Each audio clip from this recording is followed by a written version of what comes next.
Bismillahirrahmanirrahim. Assalamualaikum warahmatullahi wabarakatuh. Sahabat-sahabat Allen, hari ini kita akan membahas materi kimia kelas 10, yaitu mengenai reaksi reduksi oksidasi atau dikenal dengan reaksi redoks. Nah, apa itu definisi dari reaksi redoks? Ini kita bisa ditinjau dari beberapa konsep ya. Nah, yang pertama, menurut konsep klasik atau menurut konsep oksigen dan menurut konsep hidrogen. Nah, menurut konsep klasik, reaksi oksidasi adalah reaksi pengikatan oksigen atau reaksi pelepasan hidrogen. Contohnya misalnya untuk reaksi C ditambah O2 menghasilkan CO2. Nah, di sini C mengalami oksidasi. Kenapa? Karena C di sebelah kiri ini dia berubah menjadi CO2. Berarti dia menangkap oksigen atau mengikat oksigen. Ya. Terus yang kedua bisa juga ditinjau dari hidrogennya. Nah, di sini S mengalami oksidasi. Ya, untuk reaksi yang kedua ini kita lihat S dalam senyawa H2S dia berubah menjadi S. Berarti S di sini dia melepaskan hidrogennya sehingga S mengalami reaksi oksidasi. Nah, terus untuk reaksi reduksi adalah reaksi kebalikan dari reaksi oksidasi, yaitu reaksi pelepasan oksigen atau reaksi pengikatan hidrogen.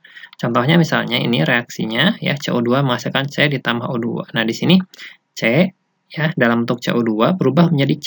Maka yang C di sebelah kiri ini ya dia melepaskan oksigen. Ya, berubah menjadi C sehingga C ini mengalami reduksi karena melepaskan oksigen. Nah, untuk reaksi yang kedua ya, reaksinya seperti ini. Nah, di sini Cl mengalami reduksi. Kenapa? Lihat. Cl di sini yang sebelah kiri, dia awalnya dalam bentuk Cl2 berubah menjadi HCl. Maka Cl di sini dia mengikat hidrogen sehingga menghasilkan HCl. Maka Cl mengalami reaksi reduksi. Nah, itulah konsep redoks menurut konsep klasik ya. Nah, terus yang kedua, konsep redoks menurut konsep modern ini ada dua. Pertama menurut konsep elektron, yang kedua menurut konsep bilangan oksidasi atau biloks ya. Nah, yang pertama reaksi oksidasi adalah menurut konsep elektron adalah reaksi pelepasan elektron. Atau bisa juga menurut konsep biloks adalah reaksi kenaikan bilangan oksidasi. Nah, contohnya misalnya kita yang pertama dulu ya, reaksi pelepasan elektron. Contohnya misalkan Na menghasilkan Na+ ditambah elektron. Nah, Na di sini dia melepaskan elektron, menghasilkan Na+. Maka Na di sini berarti mengalami reaksi oksidasi. Nah, untuk reaksi menurut konsep biloks ini ada slide tersendiri, nanti kita akan bahas lebih detail ya. Nah, kita masuk dulu ke reaksi reduksi. Menurut konsep elektron adalah reaksi penangkapan elektron. Ini kebalikannya seperti biasa. Contohnya misalnya Ag+ sama elektron menghasilkan Ag. Maka Ag+ di sini ya dia menangkap elektron, maka Ag+ dia mengalami reaksi reduksi ya. Atau reaksi penurunan bilangan oksidasi atau biloks. Nah, sekarang kita akan lebih detail lagi ya membahas mengenai konsep dari biloks. Nah, apa itu konsep dari biloks atau bilangan oksidasi? Nah, definisi dari biloks sendiri adalah muatan relatif suatu atom dibanding atom lain dalam molekul atau ion. Nah, atau bisa juga didefinisikan sebagai bilangan oksidasi itu adalah banyaknya elektron valensi yang digunakan untuk berikatan kimia. Dan dia berikatan dengan pertama elektron valensi, dua elektron negativitas. Nah, contohnya misalkan seperti ini. Kan saya punya dua senyawa, pertama adalah PCl3 sama PCl5. Nah, berarti kalau ditanya, berapakah biloks dari P dan Cl? Ingat ya, berarti biloks itu adalah banyaknya elektron valensi yang digunakan. Nah, berarti di sini dalam kasusnya PCl3, ya, berarti P di sini menggunakan berapa elektron? Nah, berarti 3 ya. 1, 2, 3, gitu ya. Ingat ya, satu garis ini isinya 1 elektron dari P kan 1 elektron dari Cl, gitu ya. Nah, maka P di sini beloknya adalah 3. P di sini beloknya adalah 3. Nah, sedangkan Cl juga sama. Jadi satu atom Cl ini dia menyumbangkan 1 elektronnya. Maka belok dari Cl di sini adalah 1. Nah, Tapi jangan lupa, belok itu juga berkaitan dengan elektronegativitas. Nah, lebih negatif siapa? P sama Cl.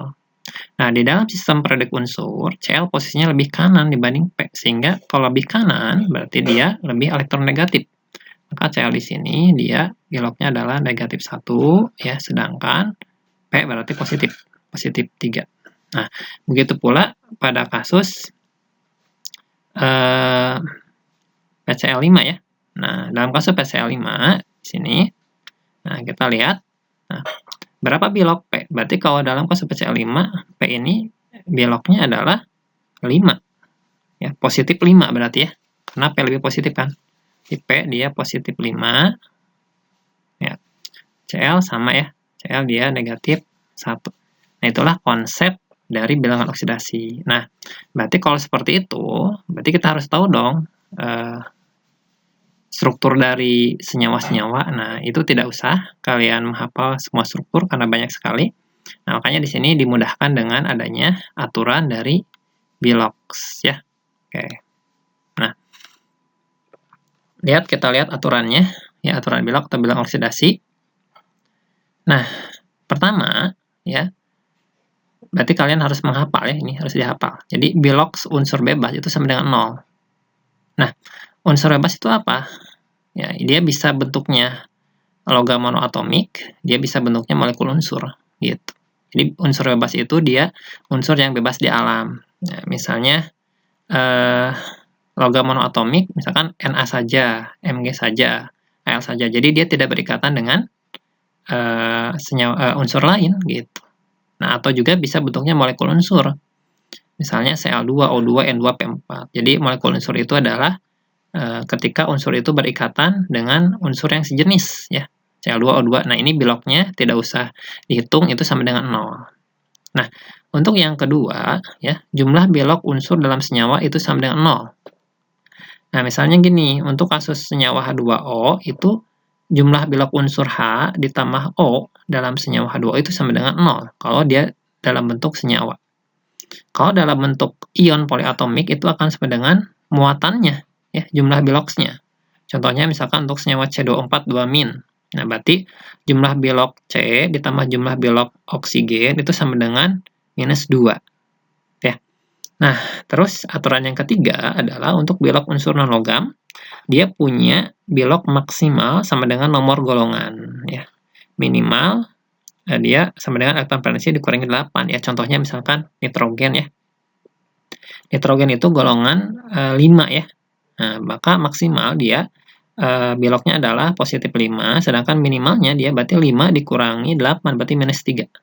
Nah, seperti itu.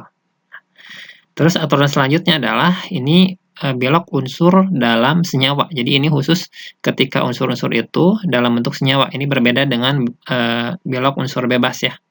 Nah, misalkan ini untuk golongan 1A dan Ag itu selalu positif 1. Jadi kalau Na dalam unsur bebas tidak bersenyawa dengan yang lain, dia 0. Tapi kalau dia sudah dalam bentuk senyawa, maka golongan 1A ini, ya, termasuk Na di dalamnya, nanti jadi positif 1. Selalu positif 1. Ag juga seperti itu. Untuk golongan 2A dan Zn, dia selalu positif 2. Untuk Al dan Sc selalu positif 3. Dan fluor itu selalu -1. Ya, jadi ini selalu, ya, selalu. Ini hafalkan saja. Yang kedua, untuk hidrogen, itu beloknya umumnya +1, kecuali dalam senyawa hidrida. Dalam senyawa hidrida, hidrogennya beloknya adalah -1. Apa itu hidrida? Hidrida adalah hidrogen yang berikatan dengan logam. Nah, nanti kita lihat ya di contohnya. Terus yang kedua, untuk oksigen, ya, oksigen itu umumnya -2, kecuali untuk senyawa peroksida, ya, atau O2 2-. Nah, dia belok oksigennya itu -1. Ya. Nah, sedangkan untuk kasus superoksida, ya, yaitu O2 1-, dia belok oksigennya itu -0,5. Dan untuk kasus oksifluorida, oksigennya dia beloknya positif 2. Jadi ini umumnya saja ya. Jadi yang hidrogen oksigen dia umumnya sifatnya. Ini juga sama untuk golongan halogen, golongan 7A, umumnya dia -1, kecuali untuk senyawa interhalogen, dia beloknya bisa berapa aja, biasanya dari positif 1 sampai positif 7. Ya. Untuk misalkan IF7, nah I-nya itu dia positif 7. Untuk kasus oksihalogen, yaitu halogen yang berikatan dengan oksigen, misalkan HCl4. Di sini Cl-nya sendiri dia positif 7, jadi tidak -1 gitu ya. Nah ini, nah berarti teman-teman semuanya harus dihafal ini aturan-aturannya ya. Nah, untuk memudahkan menghafal, ya saya sebenarnya sudah meringkas aturan belok ini ya, dalam bentuk tabel berikut.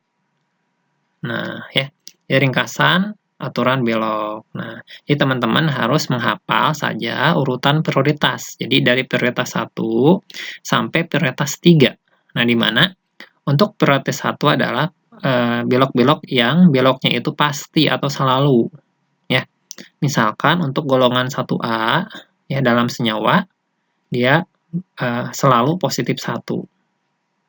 Ya, golongan 2A selalu positif 2. Golongan Al, ini Al ya, ini unsur Al ya, unsur Al selalu positif 3. Ini unsur Al ya, kalau ini golongan, kalau ini unsur.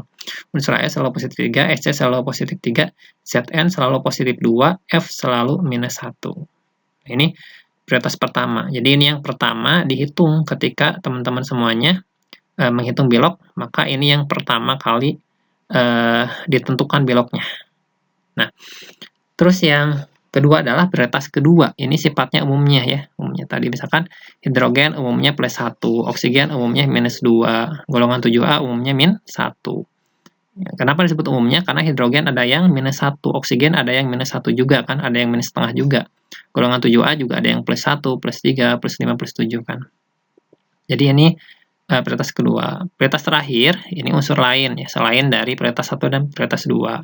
Ini biasanya beloknya itu banyak ya, banyak, tidak satu ya, bisa berapa aja. Makanya dia saya sebut ini belum tentu ya, jadi ini jadi prioritas 3, biasanya dia dicari ya.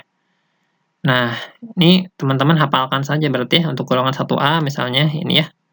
Nah, 1A ini dari Li ya, logam Li, kalau H kan ada sendiri nih di sini +1 ya. Nah, dari Li ya, Li, Na, K dan sebagainya itu dia positif 1. Jadi hafalkan saja golongan 1A, golongan 2A ini ya, logam-logamnya ya, dari Be ke bawah. Nah, terus juga untuk golongan 7 berarti ya, harus dihafal golongan 7 ini ya. Ya, unsur-unsurnya gitu ya. Jadi tidak usah semuanya dihafal untuk belok, cukup menghafal 1A, 2A, sama 7A gitu. Nah, untuk lebih memahami lagi mengenai cara mencari belok ya, memakai aturan ini, kita coba melakukan sholat alias sholat latihan ya. Nah, contohnya misalkan tentukan belok unsur yang berwarna merah berikut ya. Kita yang pertama ya, kita cari belok Mn-nya berapa. Nah, di sini ada unsur K, Mn, sama O. Nah, yang pertama kita cari siapa? Nah, kita lihat K ini dia termasuk golongan 1A ya, di sini nih. Nah, maka dia termasuk prioritas pertama ya. Dia beloknya pasti berapa? Berarti pasti +1. Nah, maka yang pertama kita tentukan adalah K dulu. Dia +1. Nah, terus yang kedua siapa nih antara Mn dan O? Nah, di sini oksigen ya, dia termasuk prioritas kedua. Nah, berarti kita cari yang kedua adalah oksigen. Beloknya berapa? Umumnya -2. Nah, berarti Mn terakhir ya, karena termasuk unsur lain. Nah, untuk mencari Mn, berarti hati-hati kita kalikan dengan jumlah atomnya. Nah, untuk jumlah atomnya kita tuliskan di bawahnya aja nih. Nah, yang di bawahnya itu berarti +1 kali 1 adalah +1. Nah, yang oksigen ini karena ada 4 atom, maka kita kalikan dengan 4. -2 dikali 4 adalah -8. Nah kita jumlahkan nih. Ingat ya, tadi aturannya, unsur-unsur belok dalam senyawa, yaitu sama dengan 0. Ya, maka ini +1 ditambah berapa? Ditambah -8 sama dengan 0. Maka Mn-nya adalah +7. Gitu ya. Nah, terus yang kedua, misalkan untuk CrO4 2-. Nah, yang pertama kita dahulukan siapa? Cr di sini termasuk prioritas ketiga ya, termasuk unsur lain, sedangkan oksigen ada di prioritas kedua. Ya. Maka kita tentukan oksigen dulu, beloknya -2. Nah, ini kita kalikan 4 berarti ya. Nah, berarti -8. Nah, ingat ya, ini karena bermuatan, ya berarti dijumlahkan beloknya harus sama dengan -2. Maka CR-nya adalah +6. Ya, +6 tambah -8 adalah -2. Itu caranya. Yuk kita latihan lagi. Misalnya untuk Cr2O7 2-. Yang kita tentukan siapa? Oksigen dulu ya, karena prioritas kedua, minus 2. Kita kalikan 7 berarti minus 14. Nah, minus 14 ditambah berapa? Sama dengan ini muatannya, minus 2. Berarti plus 12. Nah, ingat yang plus 12 itu untuk 2 CR, sedangkan belok itu kan per 1 atom. Ya, maka kita harus bagi 2 kan? Maka untuk CR-nya menjadi plus 6. Gitu ya. Jadi belok CR adalah plus 6, oksigen minus 2. Ya, kita latihan lagi ya untuk kasus H2O2. Nah, di sini ada H, ada O. Nah, ini H dan O dia sama-sama di prioritas kedua. Nah, tapi saya nulisnya siapa dulu nih? Hidrogen dulu kan? Nah, maka kita tentukan hidrogen dulu beloknya ya. Hidrogen umumnya dia plus 1. Ya, berarti kita kalikan 2 berarti plus 2 ya. Nah, biar jadi 0, maka O2 ini menjadi minus 2 ya, dia jadi 0. Nah, ingat yang namanya belok itu per 1 atom. Nah, maka oksigen ini harus dibagi 2 ya. Jadi minus 1. Maka kita sebut makanya tadi oksigen itu kan umumnya minus 2. Nah, tapi ada yang nggak minus 2. Ya, contohnya ini. Oksigen yang minus 1 beloknya namanya peroksida. Makanya ini kita sebut hidrogen peroksida. Lanjut lagi misalkan untuk senyawa NaH ya. Nah, gitu. Ada Na, ada H, yang kita dahulukan siapa? Ya, Na ya, karena dia termasuk golongan 1A. Na berarti tentukan plus 1 ya, dikali 1 ya. Di plus 1. Berarti biar jadi 0, H-nya harus minus 1. Ya. Berarti ini ingat ya. Nah, ini hidrogen itu kan umumnya berapa tuh? Umumnya dia plus 1, tapi ada yang minus 1. Nah, ini kita sebut dengan senyawa hidrida. Makanya namanya natrium hidrida. Gitu. Kita lanjut lagi yang nomor 6 HCl4 gitu ya. Nah, ini ada H, ada Cl, ada O. Mari kita dahulukan.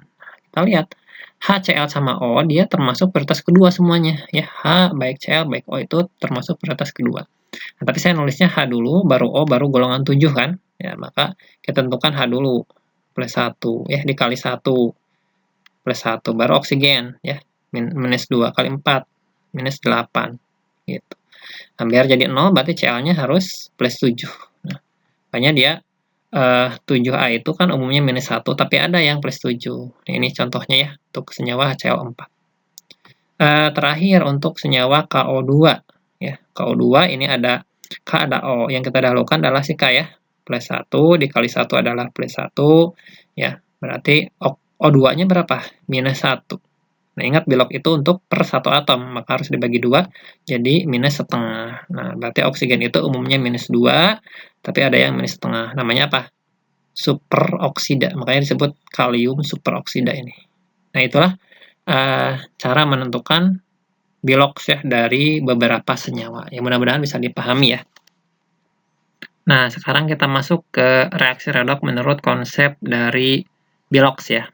Nah, tadi sudah kita singgung ya, yang disebut dengan reaksi oksidasi itu adalah menurut konsep belok adalah reaksi kenaikan belok, sedangkan reaksi reduksi adalah reaksi penurunan belok. Contohnya misalkan untuk senyawa CuO ditambah H2 menghasilkan Cu ditambah H2O. Nah, kita lihat dulu, kita harus tentukan dulu belok masing-masing dari unsur berikut. Nah, misalnya untuk yang senyawa CuO ini ya, maka yang pertama kita tentukan siapa? Oksigen dulu ya. Oksigen umumnya beloknya minus 2 gitu ya. Nah, ini berarti dikali 1 ya. Berarti minus 2, berarti Cu-nya berapa? Plus 2 gitu ya. Nah, untuk H2 sendiri dia beloknya ya 0 ya, karena dia termasuk unsur bebas ya. Ingat ya, molekul unsur, dia tidak usah dicari beloknya langsung 0. Begitu pula Cu ya, dia bentuknya logam monoatomik ya, dia termasuk unsur bebas, maka beloknya juga 0. Untuk H2O, kita tentukan H dulu ya, ini plus 1, berarti ini dikali 2 ya, plus 2, berarti oksigennya minus 2. Nah, berarti kita tahu bahwa belok dari Cu ini adalah plus 2, ya. Nah, berubah menjadi Cu, berarti 0 ya, terjadi perubahan. H2, ya, dari 0 berubah menjadi plus 1, gitu ya. Nah, sedangkan oksigen sendiri tidak berubah ya, tetap minus 2. Nah, berarti kita bisa melihat ada yang berubah beloknya. Nah, berarti di sini Cu dia plus 2 berubah jadi 0, maka dia beloknya dia turun ya. Turun 2, maka berarti namanya reaksi reduksi. Reduksi adalah penurunan bilok. Nah, sedangkan H2 dari 0 menjadi plus 1, maka biloknya naik kan ya. Nah, maka karena naik, maka kita sebut dengan reaksi oksidasi. Nah, CuO sendiri, dia mengalami reduksi. Nah, tapi CuO-nya kita sebut dengan oksidator. Sedangkan Cu-nya sendiri, ya berarti ini hasilnya ya, hasil reduksi berarti gitu. Ya.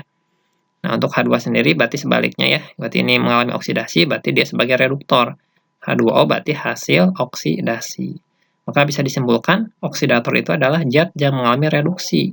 Nah, berarti kan oksidator berarti yang menyebabkan orang lain mengalami oksidasi kan gitu ya. Nah, jadi si CuO ini menyebabkan H2 mengalami oksidasi, makanya disebut dengan oksidator. Sedangkan reduktor adalah zat yang mengalami oksidasi. Ya. Karena dia reduktor itu kan artinya menyebabkan orang lain tereduksi, yaitu si CuO. Jadi H2 ini menyebabkan CuO itu mengalami reduksi, makanya disebut dengan reduktor H2 itu. Ya, jadi cara mudahnya adalah kalau oksidator itu adalah dirinya sendiri mengalami reduksi. Reduktor adalah dirinya sendiri mengalami oksidasi. Nah, oke, mudah-mudahan bisa dipahami. Kalau belum paham, silahkan diulang kembali ya. Direnungkan kembali. Oke. Nah, kita lanjut ke ini ya. Ada istilah reaksi disproporsionasi atau disebut dengan reaksi autoredoks ini ya. Nah, contohnya misalkan saya punya Br2 ditambah NaOH menghasilkan NaBrO3 ditambah NaBr ditambah H2O. Nah, seperti biasa kita tentukan dulu biloknya masing-masing. Berarti Br2 jelas ya, ini 0, langsung dicari aja 0 gitu.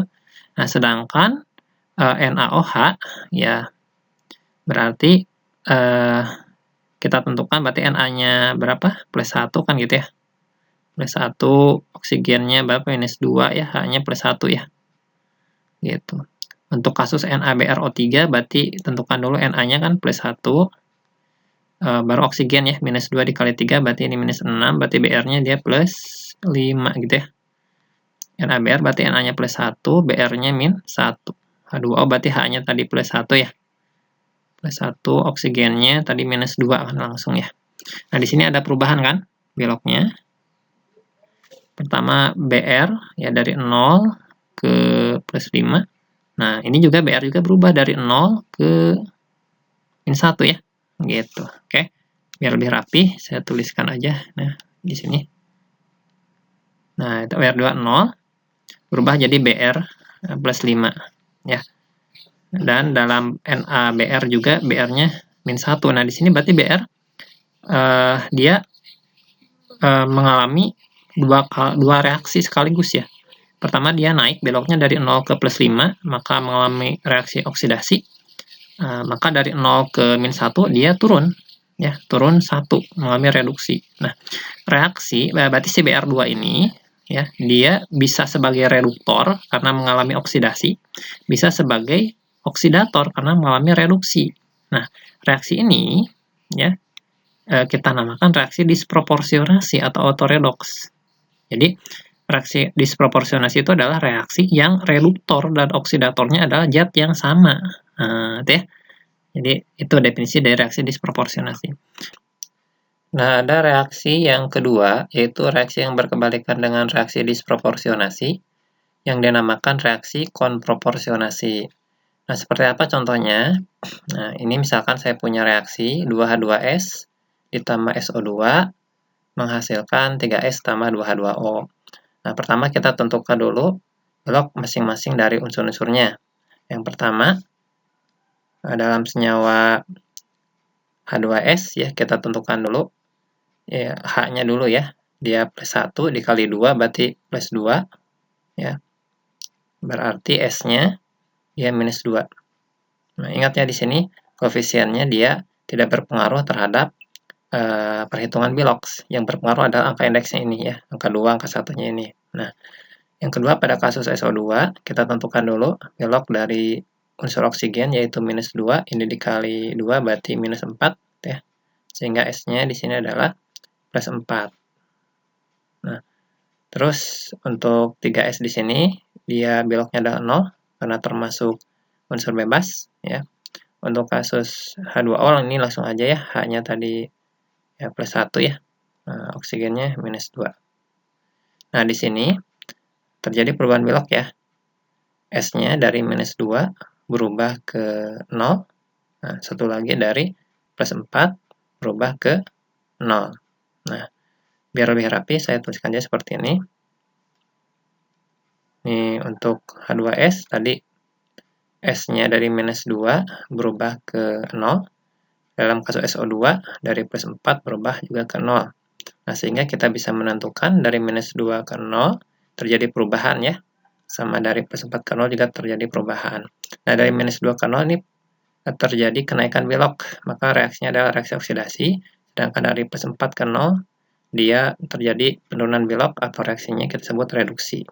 Nah, dari reaksi ini kita lihat bahwa S ini dia dalam kasus dari -2 ke 0, dia merupakan hasil dari oksidasi. Nah, sedangkan dari +4 ke 0, dia juga merupakan hasil dari reduksi. Nah, sehingga reaksi proporsionasi itu adalah reaksi yang hasil oksidasi dan hasil reduksinya adalah zat yang sama. Dan ini berkebalikan dengan reaksi disproporsionasi. Baik, video pembelajaran mengenai reaksi redoks ini saya cukupkan sekian. Jangan lupa subscribe, like, share, and comment agar teman-teman kalian semuanya mendapatkan ilmu yang bermanfaat. Saya cukupkan sekian. Terima kasih atas perhatiannya. Assalamualaikum warahmatullahi wabarakatuh.